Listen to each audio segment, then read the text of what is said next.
Alright guys, what is going on? So I got a package in the mail today and I wanted you guys to come and check it out with me. Now this is something I've been trying to get my hands on for a long time, since about 1999. Now I don't quite remember why I passed this thing up at launch. Now I really wish I had picked up one a lot sooner, because the games have ended up being pretty expensive to collect for now, which is unfortunate. Luckily I was able to get my hand on some of the more affordable games, so we'd have something to try out. Now there are a couple flash devices for this console.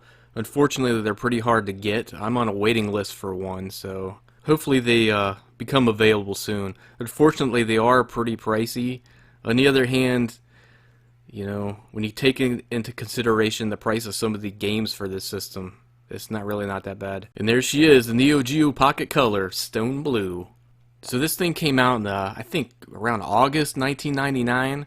Just a month or so before the Dreamcast, and it did okay, but it didn't do great in the US, so it ended up being discontinued. But then sometime later you could find it in some of the game stores packaged with like a bundle of 6 games, and I wish I'd have grabbed one then. Now there's 2 colors of this thing that I wanted. I wanted either one of the camouflage colors or the stone blue color. I haven't found a box camouflage one in the price range that I was willing to pay. But the stone blue one came up and I did a make offer on it. He counter offered and I got it for a really good price, so I'm pretty happy with it. Now from the pictures on eBay, it looked to be in pretty immaculate shape, so I'm gonna unbox it and we're gonna check it out and then play some games.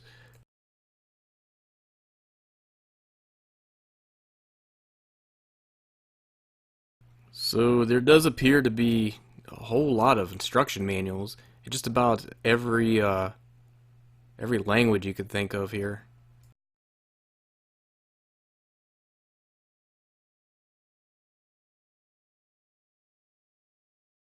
Now I'm not sure what this is because it's all in Japanese, but I think basically it says don't drive and play video games, which I think we can all agree is a pretty good idea. Oh, so check this out. This is pretty cool.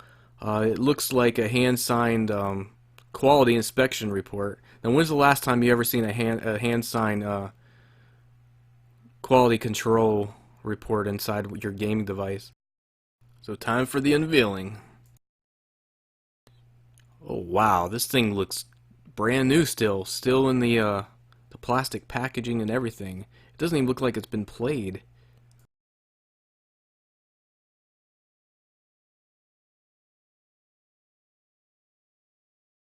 Alright, let's get this thing out of here and get a better look at it.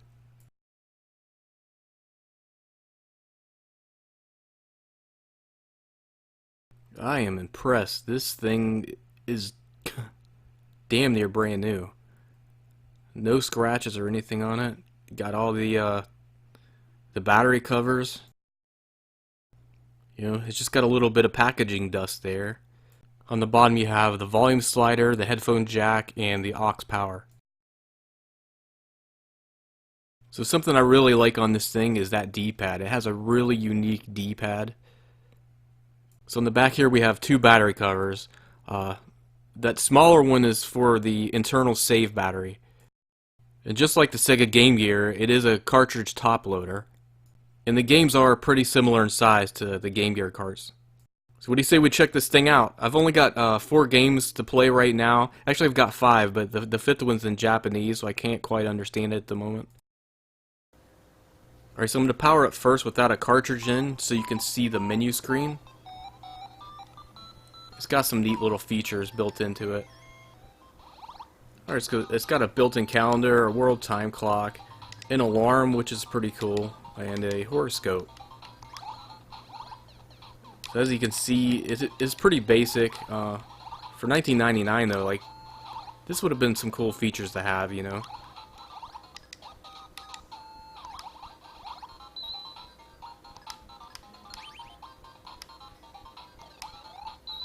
So my outlook today is not so good.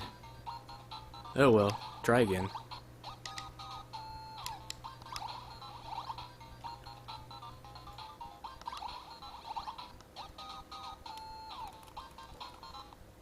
So this is the screen you're going to see if you don't have that smaller battery in here.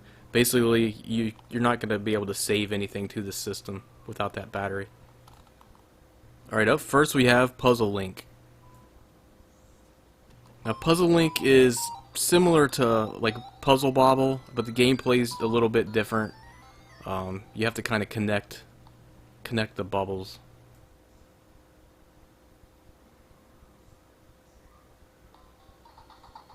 So for a device that's almost 20 years old, the LCD screen on this is really good.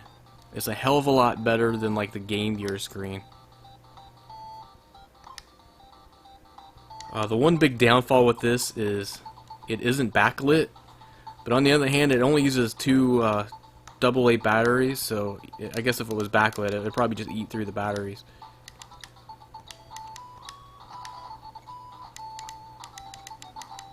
It does have a lot of like unique games. Most of the games are fighter games, but the games that aren't fighters are pretty unique, like this one. Just expect a lot of like cutesy characters, even in the fighter games. The way they're drawn is like in a real cutesy fashion.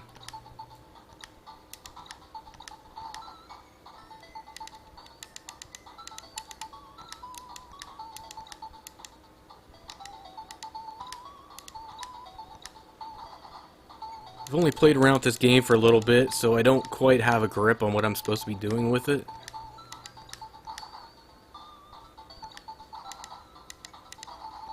One thing I can tell you is I really like this D-pad. This is probably the best D-pad I've ever used on a handheld gaming device.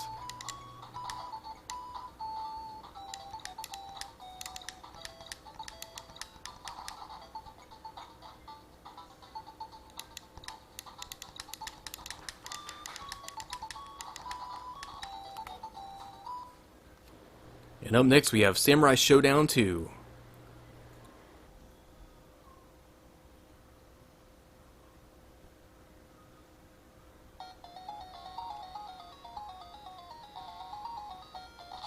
I'm pretty impressed with the graphics on it, especially for the time period that it came out.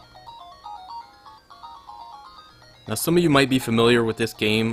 It did come out on Neogeo CD, and I think maybe even the original PlayStation. But this one's a lot... It's going to look a lot different than those games. It's really kind of cutesy down, as with most of the other games for this system.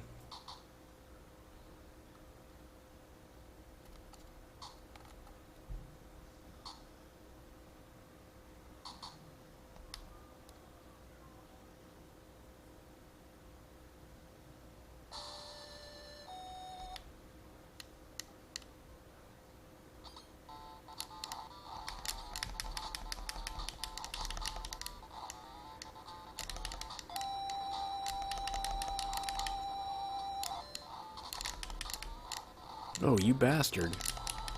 That's it.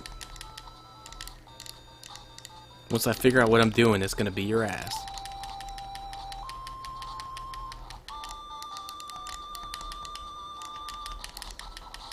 So the controls seem to be pretty much just like every other SNK fighter or Capcom fighter. Oh damn, what's this? A super. Nice. Let's see if I've got one. Oh yeah.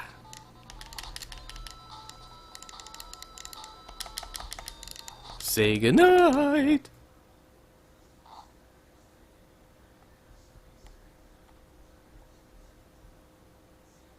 And I know just about everybody's heard of Metal Slug. This is a really good version of Metal Slug.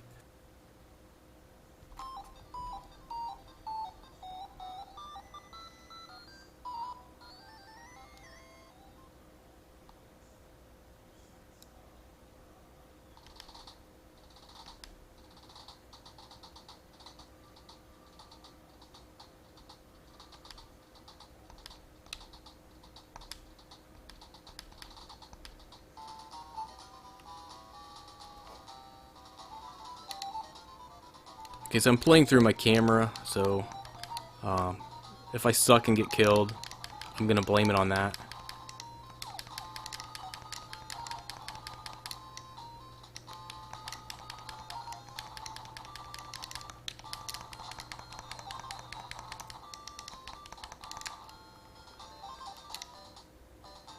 This is a really awesome game. It's a lot like Contra.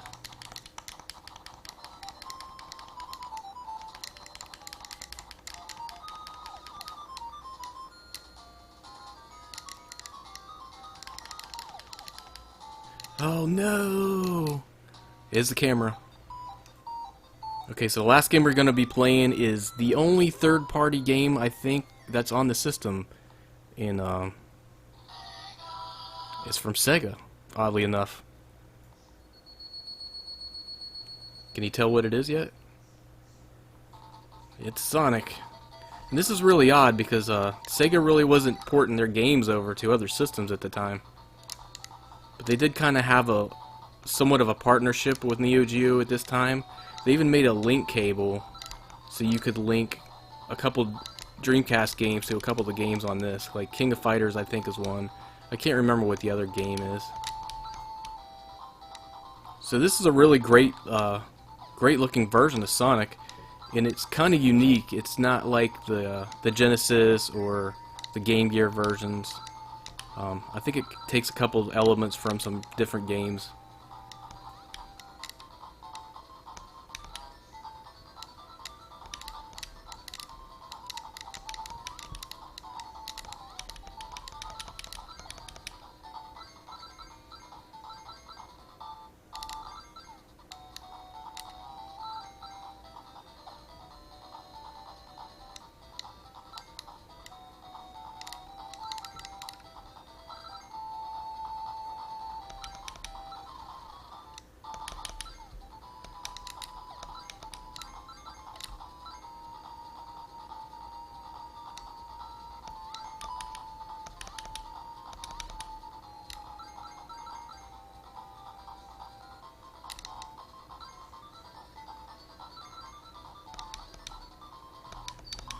Oh yeah.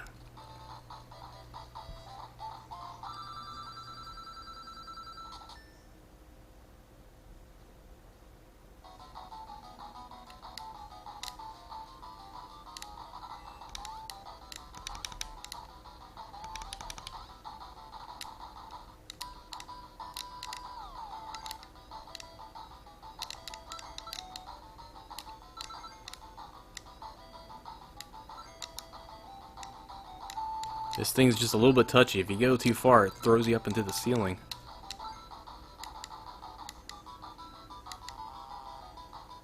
Yeah, you bastard. Yeah, well.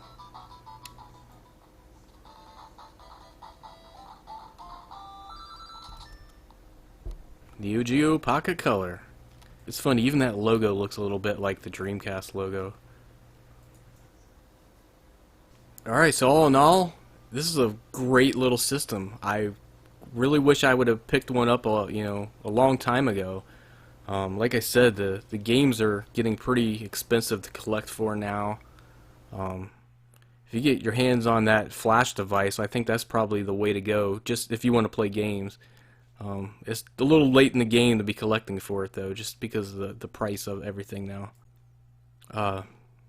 Some of the stuff I like, the D-pad is absolutely fantastic. The buttons feel good. The screen's really nice. Unfortunately, it's not backlit, so that's kind of a downfall. It only takes 2 AA batteries, and that little wafer battery is for your internal save. If you're into fighting games, most of the library is fighting games. There are some puzzle games. Sonic is really good. Now, if you're into RPGs, I think there's only 4 RPGs for this system. The 2 Biomotor Unitron games, Felici, and an Evolution game, which only came out in Japan and the UK.